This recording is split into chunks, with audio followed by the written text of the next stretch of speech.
Hello, hello. Welcome, welcome. We are starting. We just started just a couple minutes late, but we are starting right now. We are starting right now with Down the Rabbit Hole. Welcome, welcome. We are starting. We just started just a couple minutes late, but we are starting right now.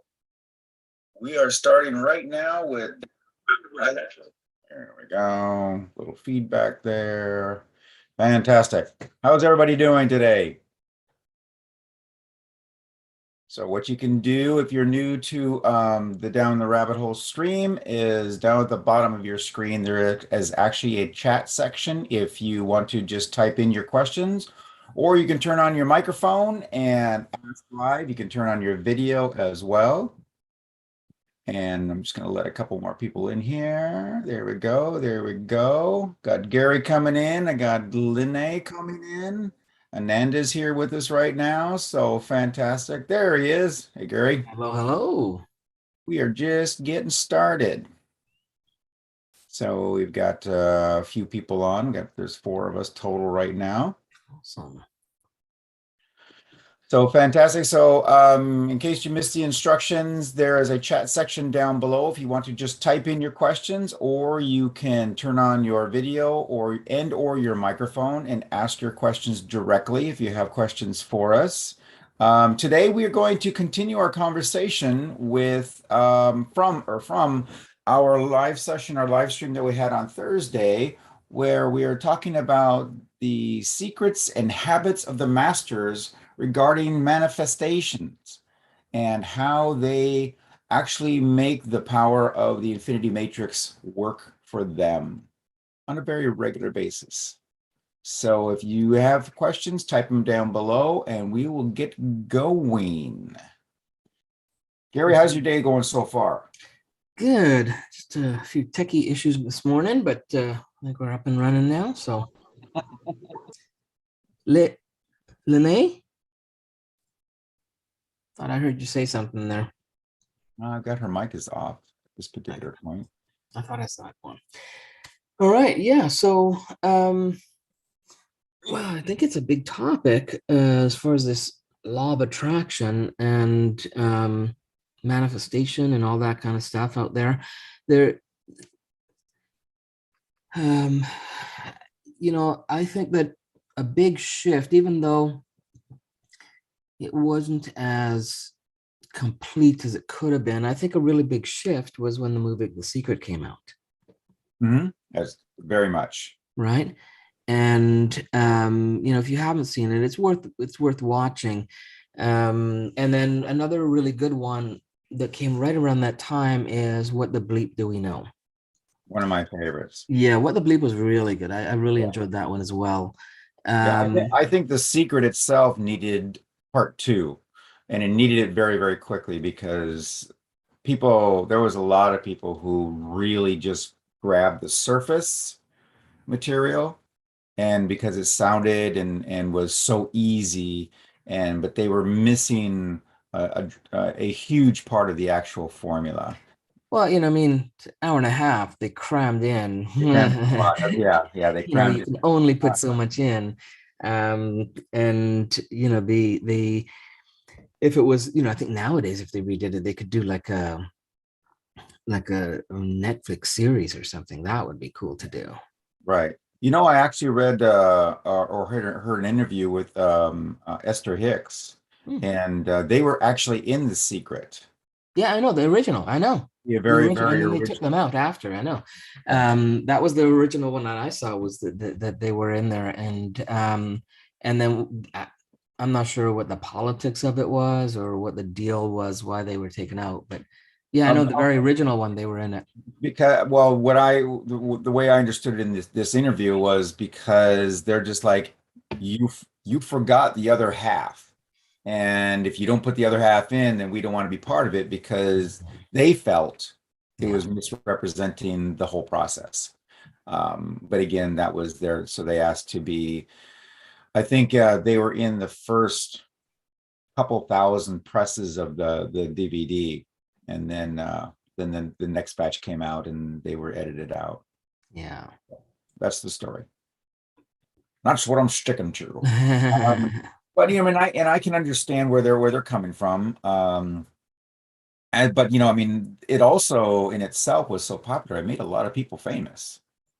It took a lot It of opened a lot of coaches. doors. I mean, it did a Yes, lot, right? yeah. I mean, It took a lot of coaches Dispenza that took were off practicing. from that. I mean, um, you know, there's quite a few in there. Beckwith. I mean, there was a few that took off from there and opened up and really impacted a lot of people Yes. from, you know, Mhm. from them being exposed, right?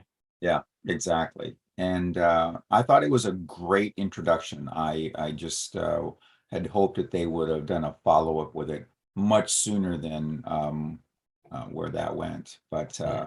But still, you know, you're absolutely right, though. I mean, that kind of broke things open. Hmm. Yeah. And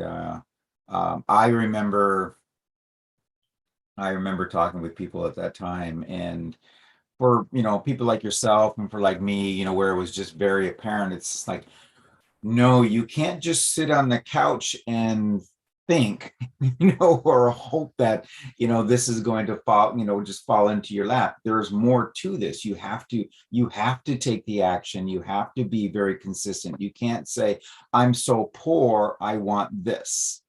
And which is, you know, one of the things that we are we teach an awful lot in our programs. Yeah. So, you know, and if we go back to the habits, if you think about the habits that, you know, we talked about and we kind of, you know, look at them individually, um, that's really, you know, it starts with, you know, snapping into a successful mindset, right?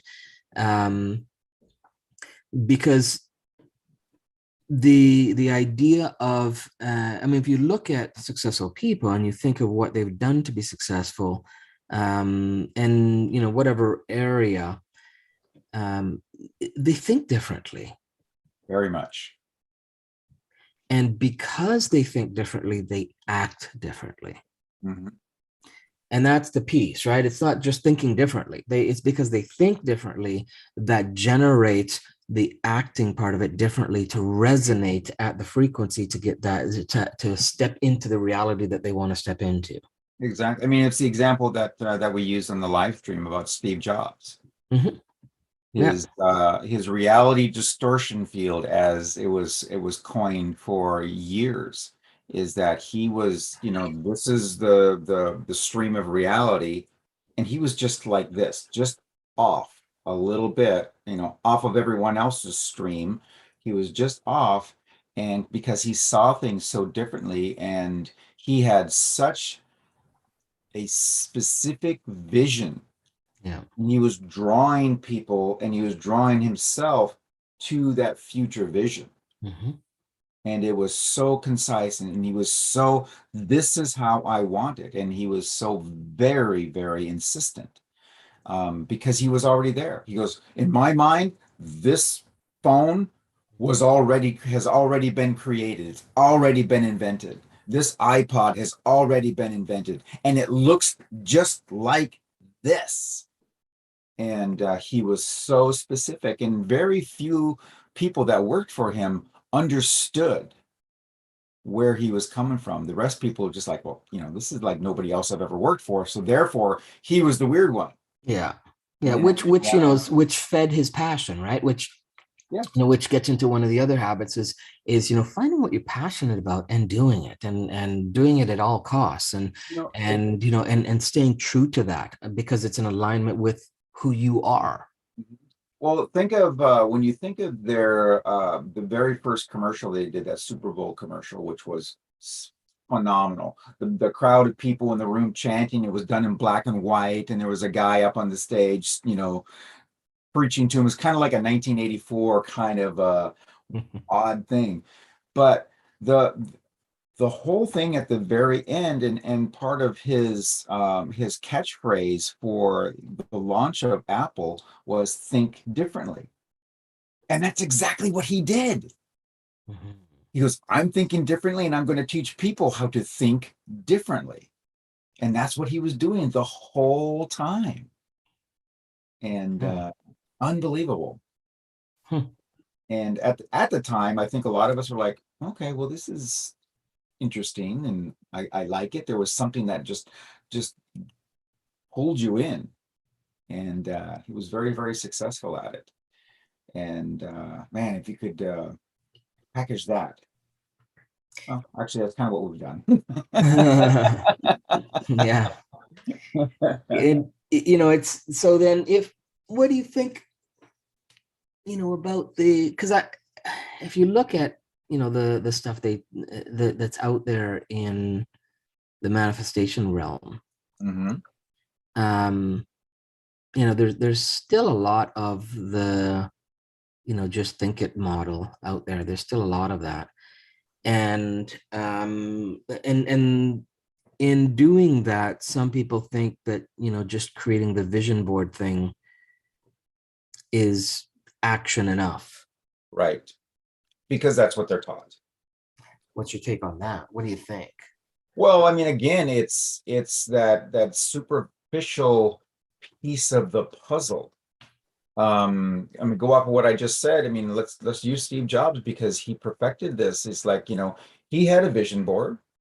Whether he actually had it, you know, on a wall somewhere is another question, but he definitely had it here. And so it's a integral piece of the puzzle. But it's not the entire formula. And I sat down and had lunch with oh gosh, what's his name? Can't remember his name. He wrote the book Law of Attraction. He lives up in BC, I believe, or Victoria. Um, his name just fell out of my head. But anyhow, we had a very long lunch, and he has it down pretty well. I'll put it in the notes when I Hmm. find his name again. This was years ago, but again, he was all about, there's so much that people don't understand about this, but you virtually are living this mindset of, where you want to go, what you want to happen, where is this going to come from, and where are we going, where am I going to. He didn't call it, he didn't use the idea or the terminology of, creating realities and such. He was still about bringing physical things into his reality, into his life. Hmm. um and it was very interesting because, he if you when you have a conversation with him, you could tell that he was very, very much at peace. Hmm. He was just so comfortable with himself and so comfortable with the reality that he was living in. Isn't Michael something? Can't remember. Oh, Lozier. Lozier, yeah, there you Hmm. go, Lozier, Hmm. yes. Yeah. And I met him. The first time I met him was at Peak Potentials. Oh, okay. And that was his first public speaking event, Wow. and that's pretty much what launched him. And he never looked back. And this was years later after that. But he really lived it.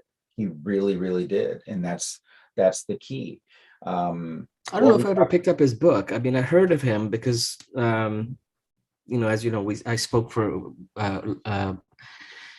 Peak Potentials for a few years, but I don't know if I ever picked up his book. I'll have to check it out. Yeah. So, and he was all about that, this is not something that you can do, as you and I have said, it's not a matter of doing affirmations for an hour every morning, because you still have 23 more hours of the day that has to, continue on. And he's like, it's every day, it's every minute, it's every hour. You're constantly radiating, you're becoming, as we teach, you're becoming the abundance. Yeah. You're not a magnet per se, you kind of are, but it is that like attracts like, so you have to be the like that you want to attract. And again, not just during meditation, not just while you're doing affirmations, it has to be you know, 24/7. And when you have that vision in your mind, like I am already there. I am already on my way to being, and his biggest thing, which really stayed with me for the longest time, is you can't say that I am rich. I'm a money magnet and I am rich, because your subconscious mind go, well, no, you're not. And that instantly takes you out of the stream. However, if you create use the right terminology, that I am always attracting money, or I am Yeah, always, I think it's the evidence component of it, right? If it is you're a component, yes. so, like Stuart Wilde used to say, and I believe that's where the money magnet came from. This first I heard of it was Stuart Wilde, and he's got a great little book called the Money Bible, and but the way Stuart did it was, if you're, and this is a cool, I still teach kids to do this, and I always chuckle when they end up doing it. But if you're let's say you're walking down the road and you see a coin on the ground. Mhm. A lot of people, depending on the amount of the coin, will just walk by.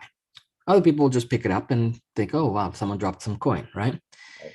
But what Stuart would say was, well, when you see that coin, when you pick it up, you need to confirm the evidence that you're a money magnet because it showed up for Yes, you, exactly. Yes. right? And so you get more of that. Hey, oh, well, I'm magnetized. It may not be the quantity you wanted. It may not be in whether it's coin or paper or what. I mean, it may not be in the form that you want, but it showed up. And the more you acknowledge it, the more it starts to build that vibrational evidence Mhm. that there's truth to it. Exactly. But when you don't have that, then yeah, you're telling yourself a lie. Right. It's like a baseball player, which is where everybody wants to hit the home run. Mhm. And like, oh, I just hit a single. Oh, I just hit a double. It's like, well, yeah, that's good. Oh, it's just a penny. It's just a nickel. It's just a quarter. No, I want to find $1,000. It's like, well, you're aiming for a home run and you're ignoring where you're building up the momentum to that $1,000, or Yeah. you're building up the momentum to that dream job, or you're building the momentum towards that dream house that you want. And by say, oh, it's just this, you're just literally just snipping that connection off that you have with the matrix of, oh, well, you can't even appreciate the little things. How on earth are you going to appreciate the big things when they come in? Yeah, when I found when I was younger, I'm guessing probably in my mid 20s anyways. By that time I had been doing, fair amount of the goal setting stuff and the visualization and the, hypnosis and meditation and I was pretty good at manifesting things. And at that time, the big thing for me was, manifesting moolah, that's and I was pretty good at it, and I I got to a point where, and this was a interesting learning for me. I got to a window of time where it was almost like I got cocky with it. It's like, I don't need to do that piece. I don't need to do that piece. I don't Yes. need to do that piece. Right. Yeah. Because I was really good at it. I mean, I would, write the goal down, I'd visualize it, I'd go through the hypnotic processes to train the unconscious mind and things would show up in my world. Right. And if I look back, it did seem like all I could do was put the thought out and things would show up. Mhm. Right. And so, and that happened for a while. And then it started to not happen as easily with as without the challenges, struggles, obstacles, things like that. Right. And then I started to look at, well, what's different, right? Because I used to, I got to a place where I wasn't much of an advocate even for writing shit down. Is like, I don't write down whatever. I just think it and it shows up. I really was that good at it, and then then I realized, it came to me that the writing it down piece of it, whether however you get it from here to something that's tangible, right? Right. The way that process works, I got was, when you write it down, it's like you're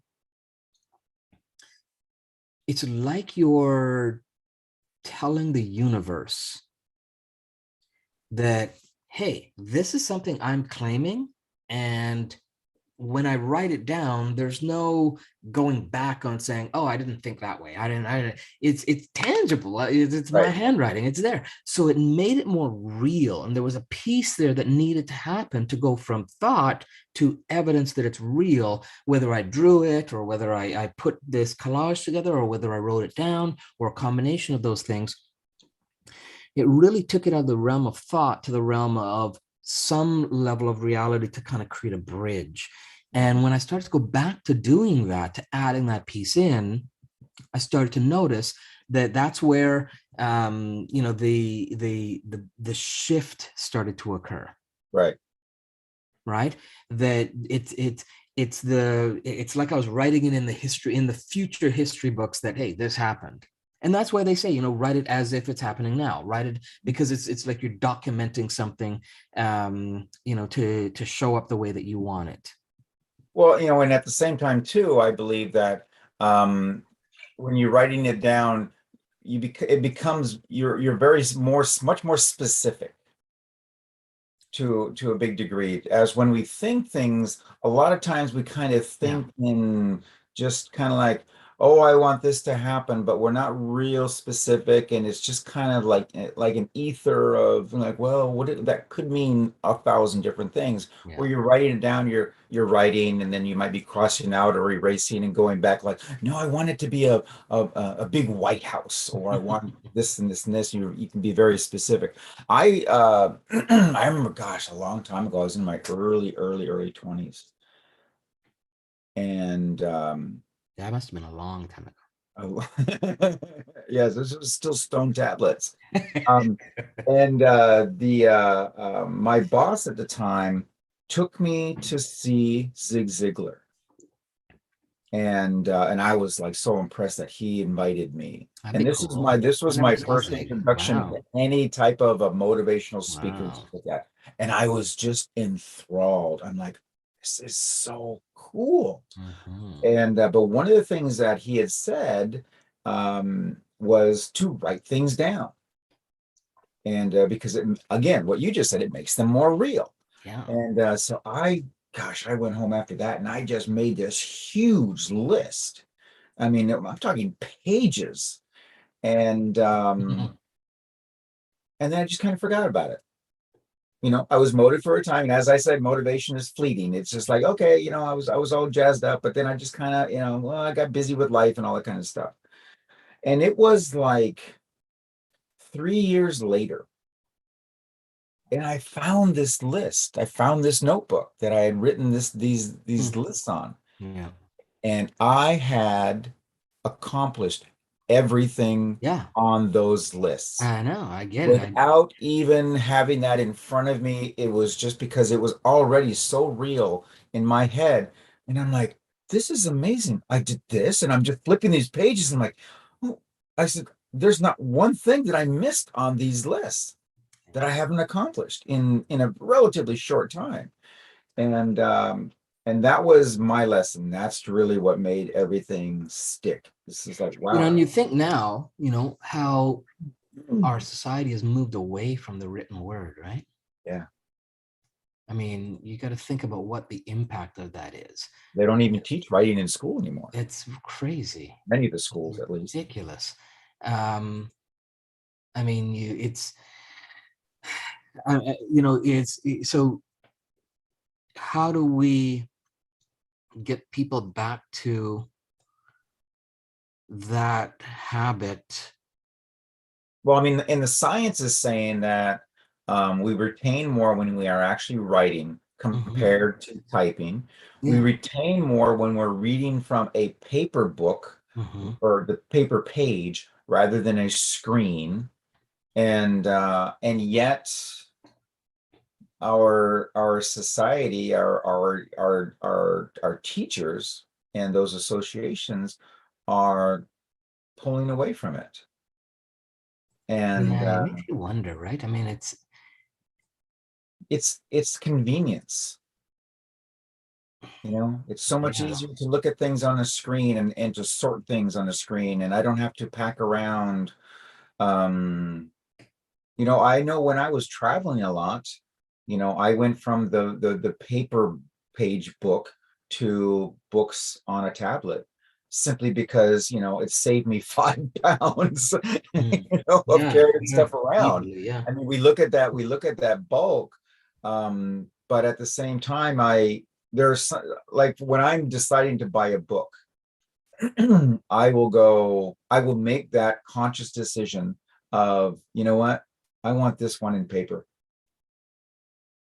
as opposed to this one I'll just do in digital format. Except my books. I mean, when I go through a book, I mean, I'm highlighting, I'm underlining, Exactly. I'm Right. I'm making notes. I mean, I'm Yeah. very interactive when I read But you're quality touching, books. Yeah. there is something different, and I try to step away and say, well, is this just because this is what I'm used to, Mm. because it's what I grew up with? But then when I came across that research, I'm like, oh, good. It's not just me. This is actually the way that the brain is processing.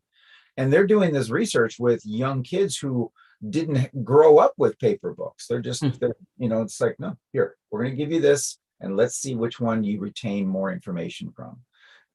So it was actually a very, very good research paper. That's interesting. To them, it must be like stone tablets. So then, the thought then, well, maybe we should do some stone tablets too, Ross. Maybe we should figure a way to go back Well, to the that would be a source. really interesting live event.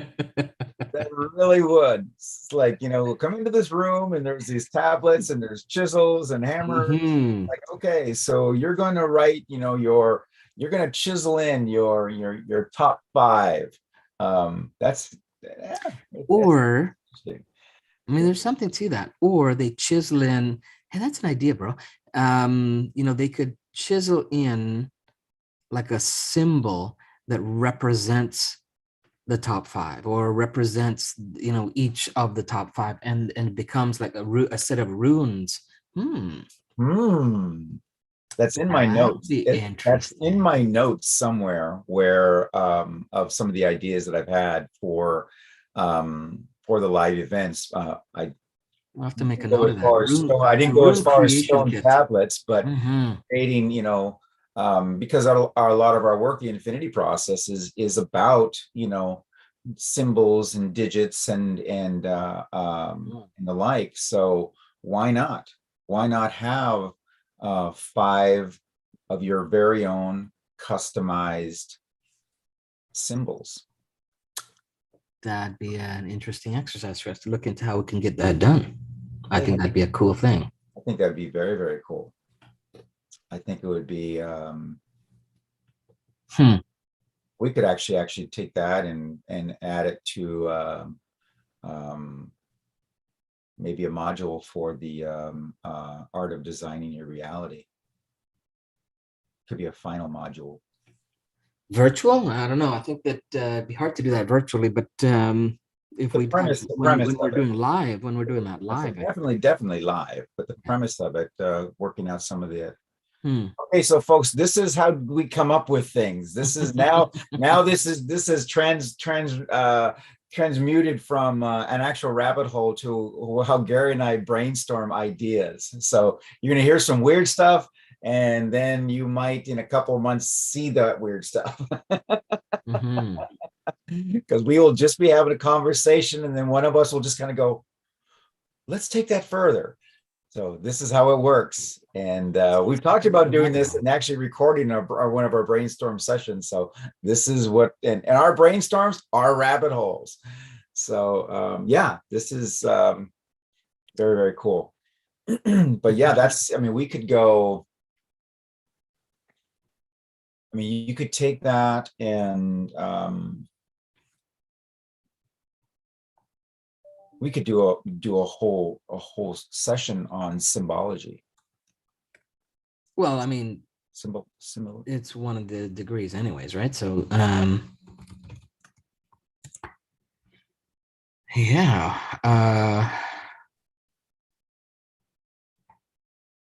Yeah, we'll have to definitely look into that. I think that's definitely one of those. My brain's going on a lot of different angles on that one. So maybe not stone, but we could do clay tablets. And then we could take the clay tablets and literally have them. No, dude, we can know, man. I think that we just I think that's a little too ancient. I think what we do is we can do like because I'm thinking that my Wait a minute, clay tablets is ancient, but stone tablets are good. well, they're still yeah. So, but I'm not thinking tablet. I mean, so I'm going to more of like runes. So what we do is we can create. We can get like different gems, or just little those little stones, or have people. Ah, here's an idea. If we do it live, we have them actually go out and connect with rocks that resonate with them. They come in and we have them actually paint the rocks, draw stuff on it, carve, do they can actually do some little rock arts, and each one represents something for them individually based on the degrees of integration we're teaching. Well, so I like that. I like that a lot. Where I was going with the clay was that they have a chunk of clay, and they can actually cut into the clay the shape of their rune. Okay, and then but that becomes that what they cut in becomes a mold that we pour in like a resin or a plaster. Interesting. And then they're actually going home with that symbol in their hand. I see. Now that symbol can be made into a necklace. That symbol can be something they're going to, depending on how big they want it, that can actually be something that they can display on their wall and such. And then that can actually be transposed into an actual digital image as well. Okay, well, I can go back to the tablet then. So then on that, they're creating 5 or 10 different. Yeah, I like that. Yeah. So then we just have, then there's a whole nother section where you're just like, okay, now you're going to take this resin, or you're going to take this or this, you're going to pour it into your mold, let it set overnight, and then voila, now you have something you can take home that you created, which is going to be your symbol for blank. That'd be cool. Yeah. Yeah, well, let's definitely put that in the notes, because I think that's a but so you could actually take your idea as well. And so let's say, because what I'm thinking, Ross, first, I mean, so what I'm thinking is, and if we can work with the way you're doing, I'm thinking they could do it like like you would work runes, right? So they'd have their set. That's okay. What does the universe want me to do today? And then they throw it, and that gives them right. I mean, it becomes a living oracle. I mean, like, we got some chicken bones, and okay, maybe that's a little too far, but yeah, it's. We're not allowed to go. Where'd you get that? In the kitchen again.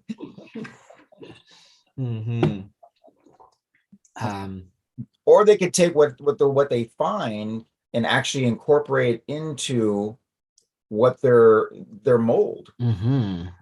So then it just comes out as part of that rune that they create. I think I mean, we could basically say, listen, This is all of this is everything that you could do. What you do is totally up to you because it's you. Hmm. It's yours. Whatever's going to resonate with you. Because I remember, at the Peak Potentials events, and those of you that don't know Peak Potentials, it's Peak's still around, right? Yeah. Yeah. It's a motivational personal development, spiritual growth company out here in Vancouver, Canada. At least that's where they were. I don't know if that's where they originate now, but that's where they originated from, with our buddy T. Harv Eker. And he did a lot of boot camp type stuff where you come out to a location for 4 or 5 days, sometimes Right. 7 days. I think five days was the stretch, where you come and you're on location for that whole time, and there's a bunch of different speakers that come in, and you learn and do a whole bunch of different things. Yeah. And one of the things I really enjoyed at the Peak events was at the end of the event, you would get these pendants, these necklaces that would be a representation of you, Warrior it's like, pendants. and you would wear them, you would feel the energy of that, Yeah. and I think that if we had something where it's something that the individuals create that they get to take home, and that they formulate Right. how and what it means, as opposed to something's given to them, even though that was powerful. I think it would be a really cool activity. Yep. Very cool. Yeah. Yeah, that would be very, very nice. So so getting back to the manifesting for the last couple of minutes of our hour here.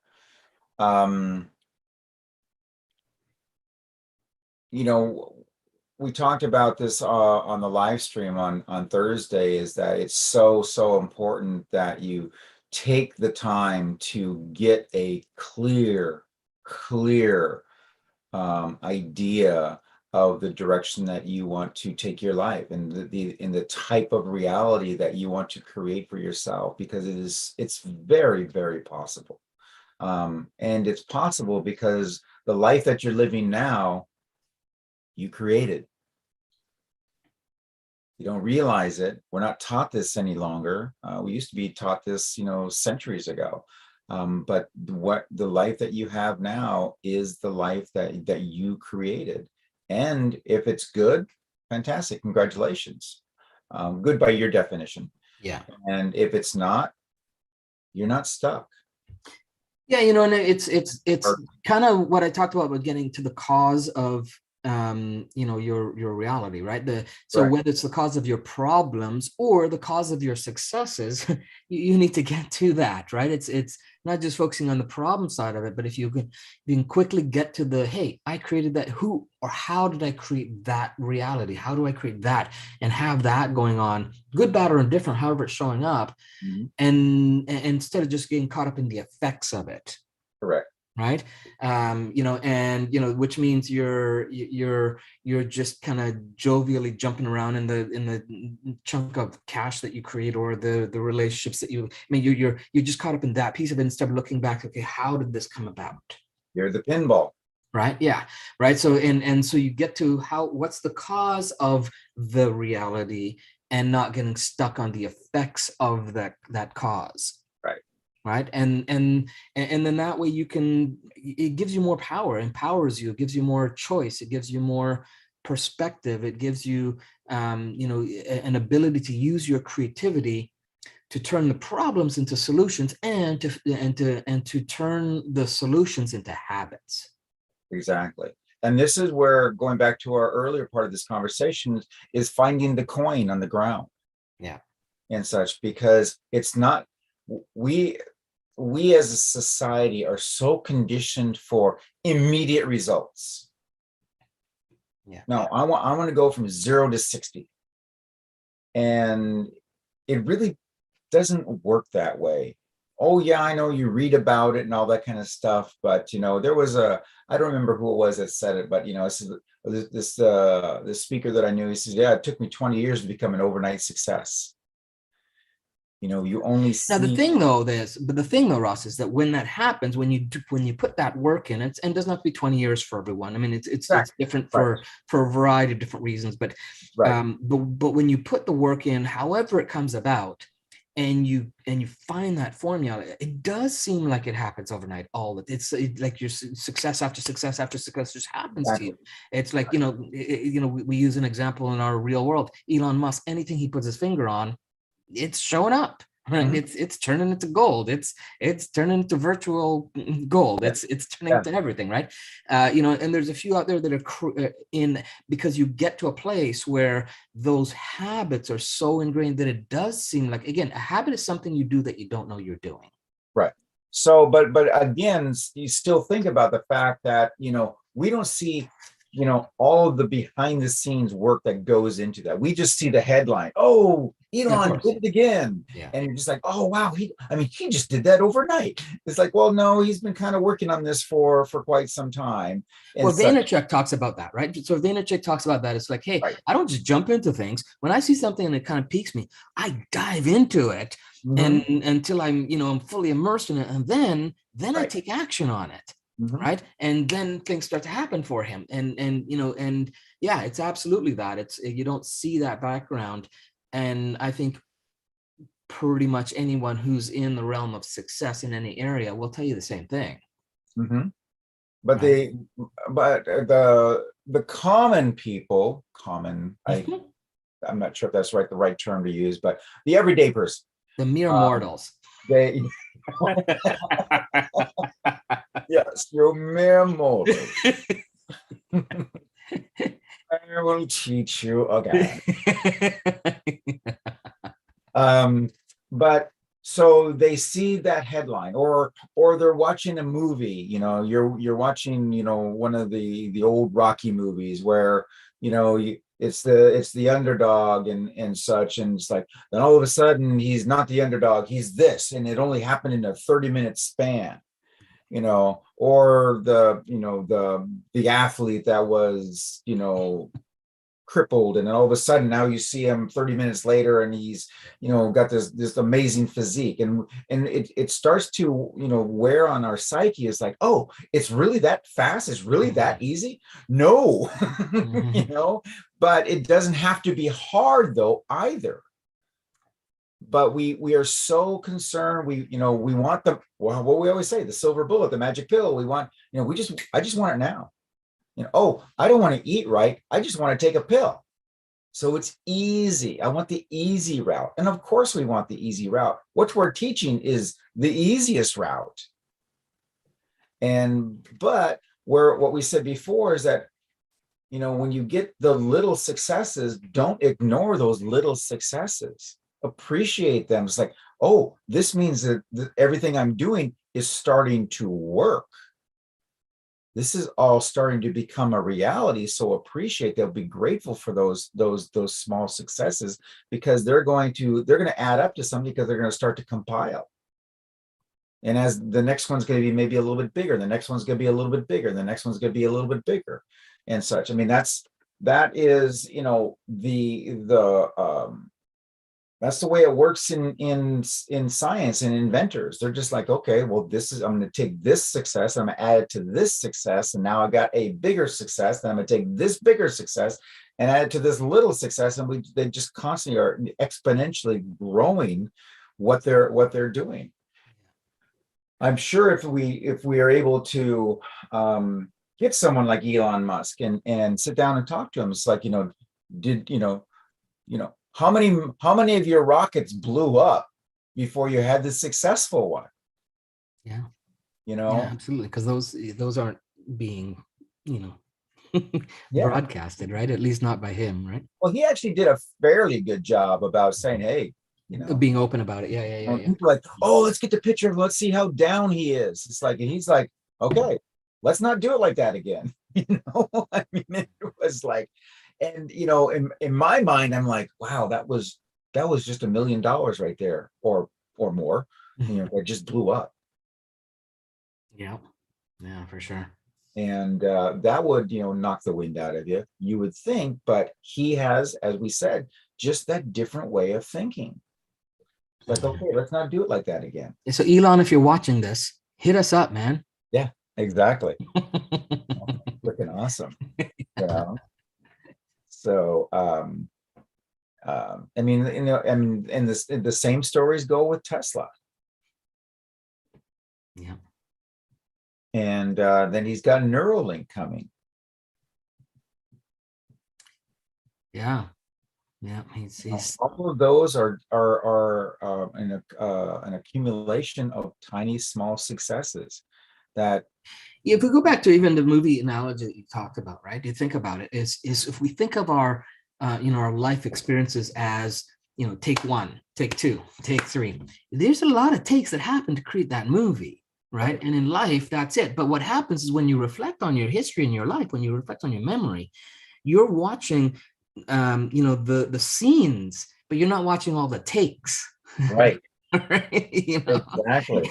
And some of those scenes I remember reading, there was this one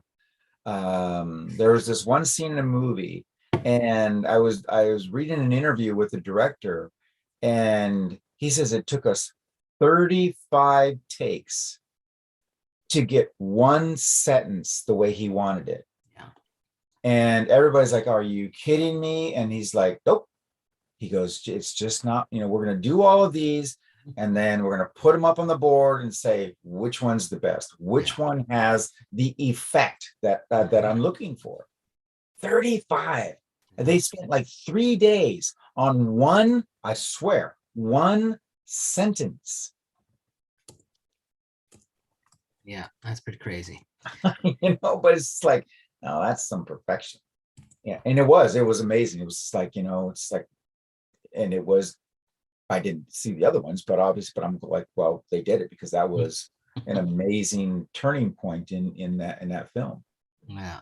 And that's how he saw it. He goes, this is going to be a turning point. And we have turning points in our lives every day. Absolutely. And what we're trying to do with the Infinity Matrix stuff and the Infinity process is to really start to help you to become more conscious of those takes.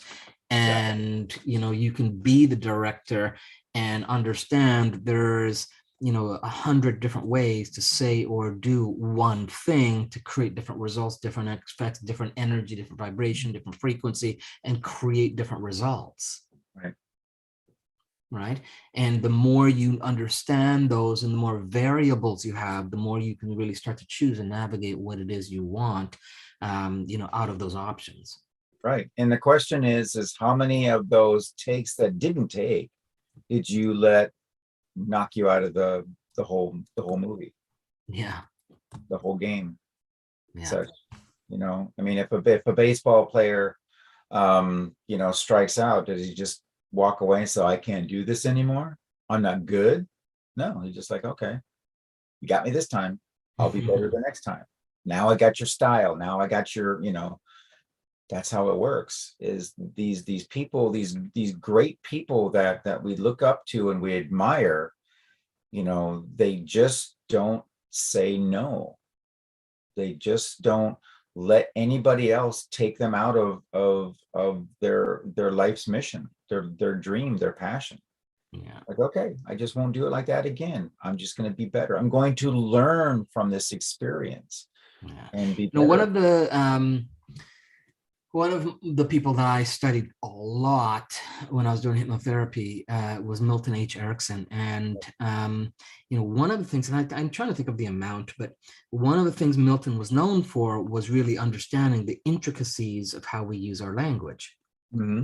To the point where through his life experiences, he figured out something crazy like, and the number's not exact in my head, but I have to look it up and do some research on it again. But something crazy like 60 or 70 different ways to actually say the word no so that it means something different each time. Really? Yeah. Okay. Just in the intonation and the speed of it, like no, like it just change and how it would have a different effect. That's how precise he was. So his capacity to use language was untouchable. I mean, the dude was tapped in. Wow. Right. And so for him, to me, I see that as all these, he did all these takes to see what the ripple was. He did this take, see what the ripple was, did this, and did it enough that he could see, oh, that pattern leads to this, that pattern leads to this, that pattern. And then he had that resonance. So if he wanted to get a specific reaction from someone with the word, just the word no. Right. Right. And there's stories. I mean, there's all kinds of stories from Milton, but where he would actually read the dictionary, where he didn't to really understand the definition and stuff. He would go through the dictionary like quite frequently. And there's all kinds of bizarre stories, some of which I don't know are 100% real, because there's a lot of stuff that happened with Milton that became folklore and become Right. mythical stuff. So I don't know the reality of a lot of it, but the idea of the things that he did and the results that he got for transforming people's lives in ridiculously fast pace was mind-boggling. So there's some clues in there that I think we can pull from as well. So For sure. yeah. All right. Well, that's comes to about the end of our hour. We appreciate everybody for joining us. And you can always put some questions in the comments section, and we'll get to them and answer them for you. And but you can we do the rabbit hole every Saturday morning at 8 a.m. Pacific time. Yeah. So jump on sometime when while we're live, and this is how it works. It's just an interaction.